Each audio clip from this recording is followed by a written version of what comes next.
The elections of the National Assembly is taking place in all the 7 provinces today. All the polls-related preparations have been completed as just over 2,000 designated voters will cast their votes for the 19 vacant seats with 43 contestants in the fray. Meanwhile, the country continues to grapple coronavirus with 9,000 plus cases and 8 more fatalities reported yesterday. Good morning, I'm Amar Singh Pradhan and these are the top stories of the hour. All the 7 provinces holding National Assembly election this morning. 43 candidates in the fray for the 19 seats. Ruling coalition likely to hold sway. Indian encroachment of Nepali territory continues. SSB constructs a security post in Morang's Daraya. Many other infrastructures raised without the consent of Nepal government. US President Joe Biden says Russian invasion of Ukraine will mean enormous consequences worldwide and could amount to the largest invasion since World War II. And Senegal eased past 9-man Cape Verde with a 2-0 win to book their place in the Africa Cup of Nations. Last state, Morocco also through to quarterfinals with a win over Malawi. The Election Commission is holding elections in all 7 provinces for the National Assembly today. The Election Office has informed that all preparations for the election, including allocation of 14 voting centers and management of security, have been complete. The Election Office Biratnagar and Regional Plant Protection Lab Biratnagar have been allocated as voting centers for Province 1. Likewise, voting will take place at the Mahendra Narayan Nidhi Cultural Hall in Janakpur for Madhya Province, the Academy Hall in Industrial Area Management Limited Hetauda for Bagmati Province and Provincial Election Office in Pokhara for Gandaki Province. Dang's Gorahai will host voting for Lumbini Province, while voting will take place in the Election Office Surkhet for Karnali Province and the Provincial Hall in Dhangadi for Sudur Pasim. A total of 43 candidates from 9 parties are in the fray for 19 of the total 20 vacant seats. The Election Office has also informed separate voting stations have been allocated for Provincial Assembly members and chiefs and deputy chiefs of local levels. The ruling coalition of 5 parties has fielded common candidates in all the 7 provinces, while main opposition CPNUML has struck an alliance with Loktantrik Samajwadi for Madhya Province. Candidates from Nepal Mazdoor Kisan Party in Bagmati and Rashtriya Prajatantra Party in Province 1 are also contesting in the elections. RPP has not fielded its candidates in other provinces. Each of the 7 provinces will elect 2 representatives, including 1 female, while Gandaki, Lumbini and Sudur Pasim will each elect 1 candidate from the Dalit community. Likewise, Province 1 and Karnali Province will each elect 1 candidate from the disabled or minority community. The ruling alliance is expected to win its most provinces. The voting is expected to begin from 9 this morning till 3 in the afternoon. The Election Commission has issued a notice urging the government to declare the dates for the local level elections at the earliest. The Commission had earlier met with Prime Minister Sher Bahadur Deuba on the 25th of October and informed about the constitutional and legal provisions for the elections. However, the government is yet to declare the poll dates. Considering the first phase of local level elections held on the 14th of May 2017 and the Local Elections Act as the basis, the Election Commission has said that the term of the elected local representatives is set to expire on the 19th of May and urged for elections before the given date. The notice further includes that the Commission requires a minimum of 120 days to prepare for collection of voters' list along with the assessment and allocation of the poll stations, among other preparations. And moving on, polarization within Nepali Congress has been intensifying in regard to the upcoming elections and the future of the ruling coalition.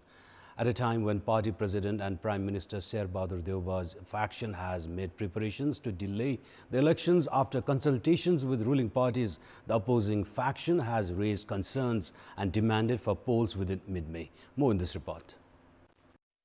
Contrasting opinions are increasing within Nepali Congress after the government's preparations for amendment of the Local Election Act after discussions with other parties in the ruling coalition.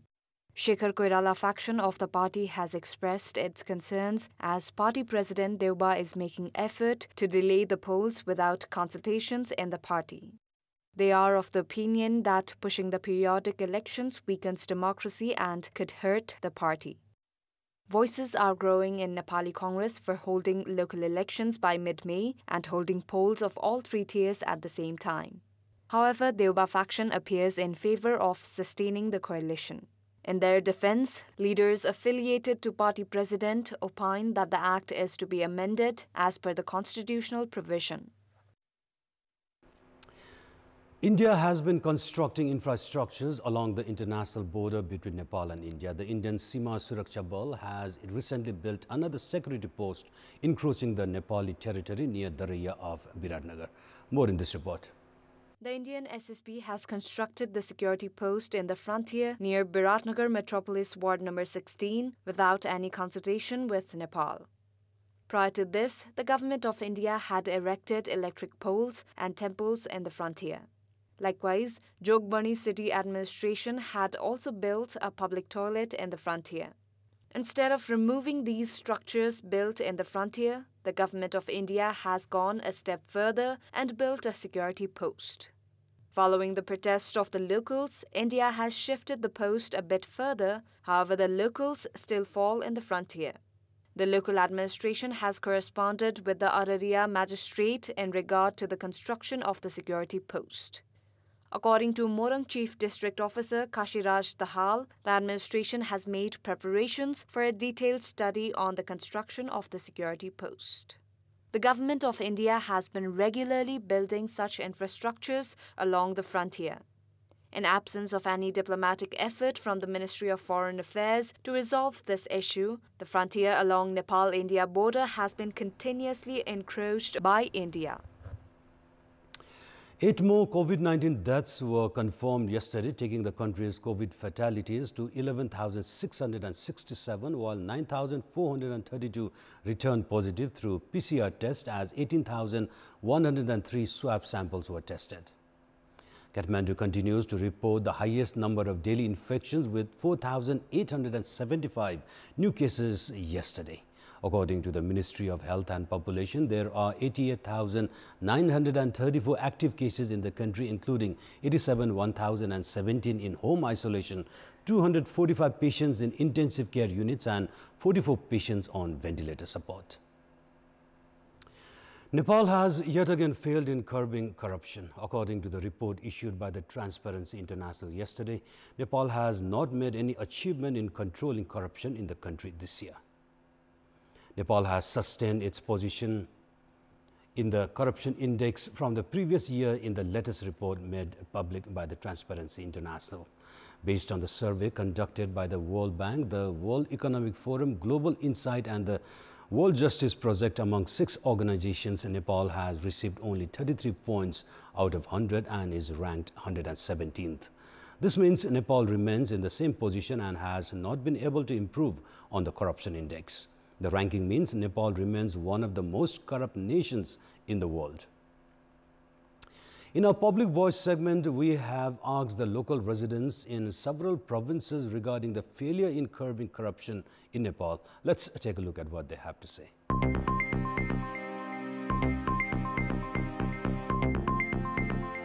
भ्रष्टाचारीलाई कानुन अनुसार कारबाही नहुनु भ्रष्टाचार गर्नेलाई पनि ठुलो भन्दा ठुलो सजाय दियो भने बल्ल तिनीहरुले भ्रष्टाचार गर्न कम गर्थे भ्रष्टाचार रोक्नेले भ्रष्टाचारी गरिरहेको छन् भने भ्रष्टाचारी कसरी रोकिन्छ नेताहरु नै हाम्रो ठीक नभएको कारणले गर्दा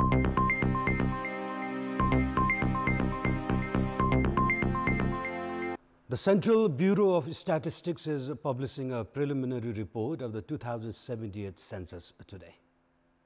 According to the department's Deputy Director General Hem Raj Regmi, a shorter version of the report will be released today. A detailed report of the census is expected within the next 6 months. The department has said the full report will take around 9 months for release. The preliminary report will include number of families and male and female gender along with the number of Nepali nationals living abroad. The information on other gender identities according to the department will be included in the detailed report. CBS had conducted the main data collection between 15th September to 25th November last year. And now time for our segment Public Pulse, where it texts us with their opinion.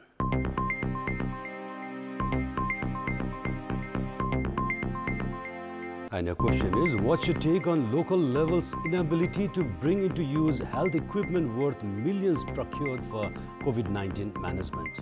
Your options are option A, heights of negligence, option B, lack of human resources, and option C, hint of corruption. The voting is on. Type in WS, select your option A, B or C and send it to 34001 to share opinion with us. And time for sports update.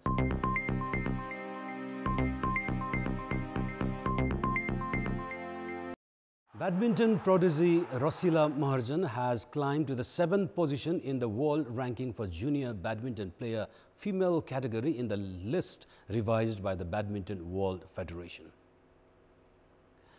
With 450 points, Rasila Maharjan is the first Nepali female shuttler to reach the rank.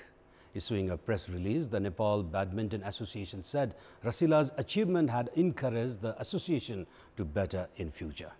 It may be recalled Prince Dahal had reached the top rank in junior men's category a few days back.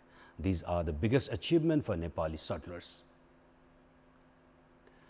Tribune Army Club have progressed to the semi-finals of the Ahar Rara Gold Cup tournament. In the last quarter-final match played yesterday at Pokhara Stadium, Army aced past A-division rivals 3-star club 1-0. After a goalless first half, substitute Rajiv Gurung scored the solitary goal of the match in the 78th minute to secure the last 4 place for the departmental team. 3-star failed to make a comeback as they crashed out of the tournament. Army will now take on Manang Marsyangdi in their semi-final clash, while Armed Police Force will take on Machindra Football Club in other last 4 match.